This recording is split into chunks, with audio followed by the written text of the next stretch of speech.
Okay, time for a new video, and whether you're somebody new to my channel or you are returning to my channel to watch this video, it is greatly appreciated.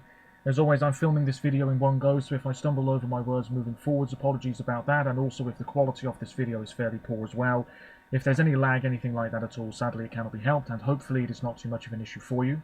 This is yet another Eurovision 2023 related video here on my channel, and another sort of reaction video as well, because right now I am about to listen in full, for the first time, to the Swiss entry for the upcoming edition of the ESC, which, as we all know, will take place this May in Liverpool on behalf of current champions Ukraine. I have some information in front of me to make sure I don't forget anything too important, and as always there are links in the description to my other social media pages. Check them out if you so wish. First things first, this is the second video I'm filming today. You may well have seen the one from earlier on, which was very brief. But in that video I spoke about my attempt to get tickets for this year's contest. My friend was here, and it was something we'd spoken about for so long, for months and months, ever since it was announced it was going to be in the UK somewhere.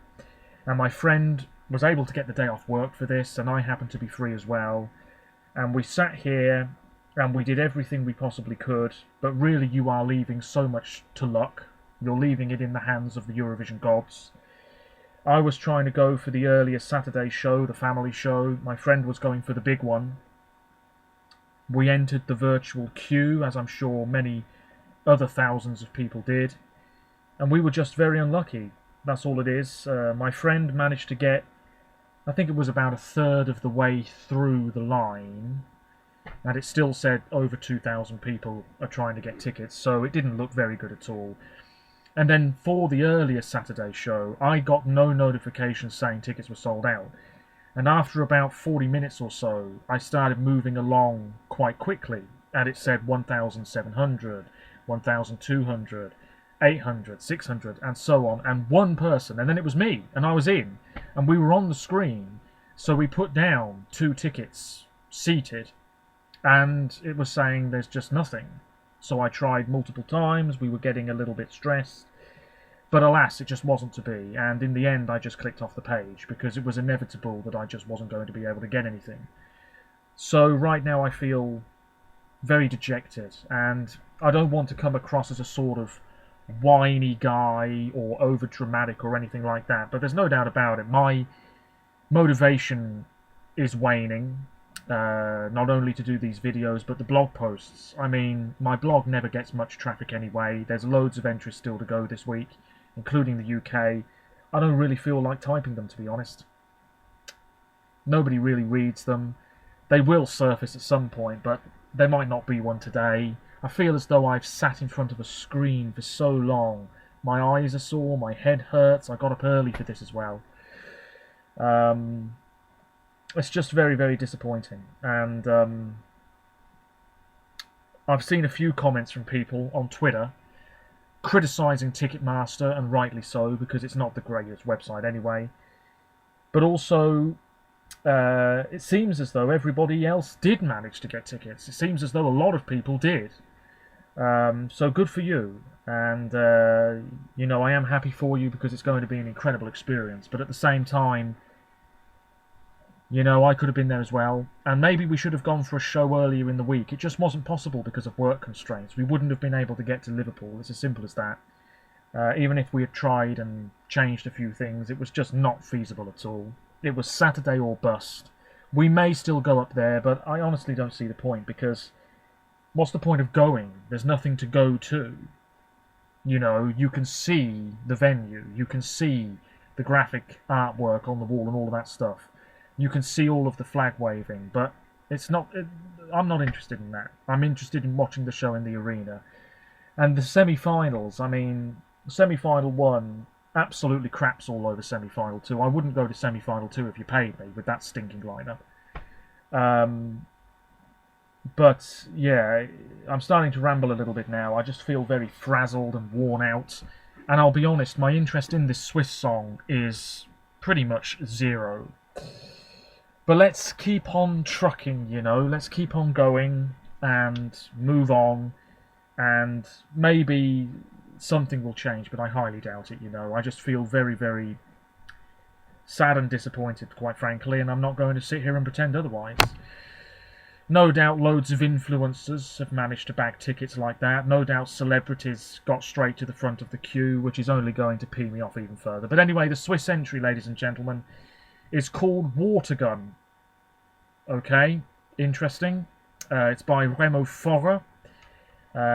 He's written this along with Has he written this? No, he hasn't, by the looks of it. What a shame. Ashley Hicklin, who's written a few national final songs before, and Mikolaj Tribulec, who I think has written a junior Eurovision song or two over the years. Anyway, who cares about the songwriters, really? It's a power ballad, apparently. Switzerland turned a corner a few years ago. Luca Hani finished in the top 5, and then John's Tears did well. Marius Bear made the final, but got a big fat 0 from the public when he was there in Turin. Is this going to be any better? I don't know. It's an interesting title for a song. I've seen no comments whatsoever. That's what you get, really, when you premiere a song an hour before tickets go on sale. I suppose interest in this song wasn't particularly high anyway. Tomorrow we've got the Austrian and Israeli tracks. I thought the Israeli track was going to be a banger, but I've heard a snippet of it, and can't say I was terribly impressed. From the sounds of it, she's singing about cinnamon. And also Austria, oh, for God's sake. Who the hell is Edgar? Well, what the hell is that song? Anyway, you can tell that I'm in a bit of a negative mood, and I do apologise. Let's give this song the due care and respect it deserves, although if it is crap, I will say so. I've got a hot chocolate. I've got my headphones. Watergun. Remo Forrer. He was on The Voice of Germany, I think. The Voice of Switzerland. And I Can See Your Voice in Germany. Voices everywhere. He's about 21 years of age. Here we go. The video I'm watching won't be in the bottom corner of the video you're watching. That's the way it usually is. Piano, spotlights. Here we go. Sounds quite dramatic to begin with.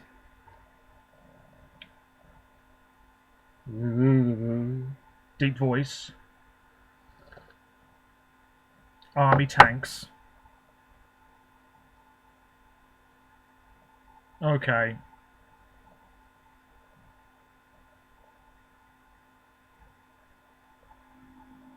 He's got a very deep, smooth voice. Very dramatic.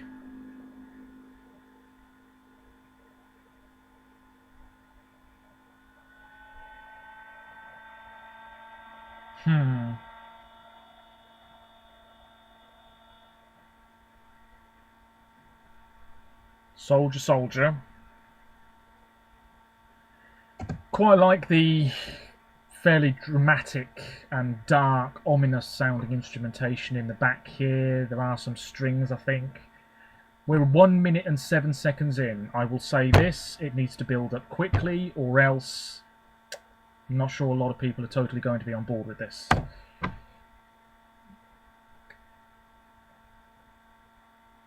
It's about time Switzerland sent a woman anyway. The piano's nice.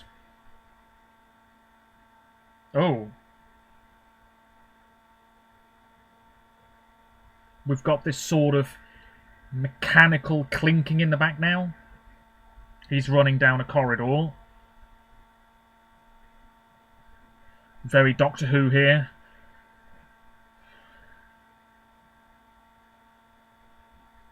Oh, it needs to build up, man.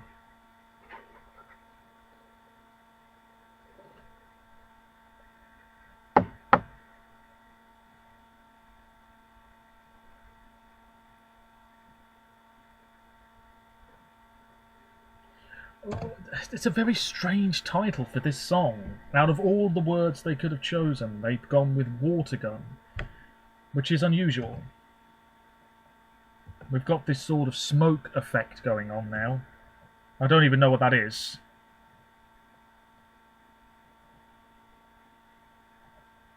I don't mind the lyrics, actually.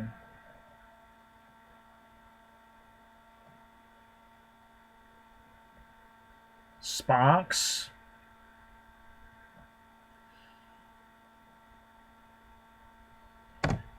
not every song needs to have an explosive moment in it, but this song, we're nearing the end, and I'm still waiting for that magical moment where it just connects with me. It's not happening at the moment.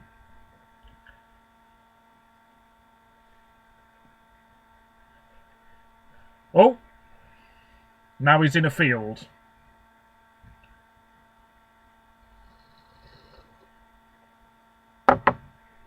Now you see, here's the thing. I'm pausing it again, apologies. If this was the same voting system, Switzerland would be in a pretty decent position. But it's 100% public vote. This is in trouble. It's in trouble. It's quite a pretty song, dark in places, but we've got that very sort of hopeful piano tinkling as well. There it is, over in a flash. It's not the sort of song I'm going to remember in an hour, unfortunately. That doesn't mean it's a bad song, it just means that it's not particularly memorable, at least to me personally. Shall we see some of the comments? The message of this song is so strong. Gives me goosebumps. Tremenda canción. Switzerland did it again, right into my top 5. His voice is amazing. Well, it seems as though a lot of people love this. Which is interesting, because I think in that first semi-final, it is not a sure qualifier whatsoever. Not at all.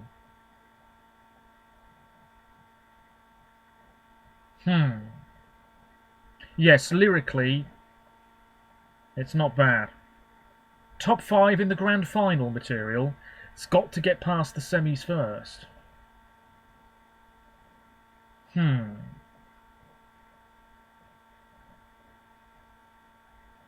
Yeah. Well, it seems as though it is a very, very well-liked track, which is interesting, but I think for me it's going to be mid-table somewhere. It's stronger than last year. The vocals are lovely in this studio cut. The message of the song seems pretty powerful. Music video's fine, not that we can vote on that. I'm just not really engaging with it as much as I'd like. It's very safe, which is fine after last year not doing terribly well. You know, maybe you want to go back to basics a little bit. I just wish it was a bit more powerful sonically earlier on. There's something lacking for me in the first minute and a half, and it doesn't pick up enough for me to really go, wow, what a stellar tune. I wish it was more gripping from the start. But there we go. Maybe I've been a little harsh. I will listen to it again in due course. There'll be a blog post at some point. I think I'm quite busy tomorrow, so who knows what's happening. But there we are. Switzerland in that tough first semi-final, and I honestly think it could be in a spot of bother. I think the Netherlands are in a spot of bother, which is disgusting because that song should be cruising through. I think Portugal could be in a spot of bother, and who knows what the hell Azerbaijan are doing. They could be in some trouble as well. It's a tough, tough first semi-final, and Sweden are probably winning it. Shock horror. Anyway, ladies and gentlemen, let me know your thoughts on this Swiss track, and apologies for the ticket-related ramble at the start. I'll be back with more Eurovision-related content very soon. We're getting the UK act very soon. Talking of which, is it going to be this woman? Bear with me. Oh, not that page. Is it going to be Mimi Webb? She is getting a lot of attention at the moment. She's in lots of newspapers, not just this one. And she was actually on the Ticketmaster website this morning as well. So make of that what you will. Ooh. Anyway, until next time, hopefully the quality of this video wasn't too bad. Take care of yourselves, stay safe. And tomorrow, we find out who the hell is Edgar. He wrote this. Bye for now.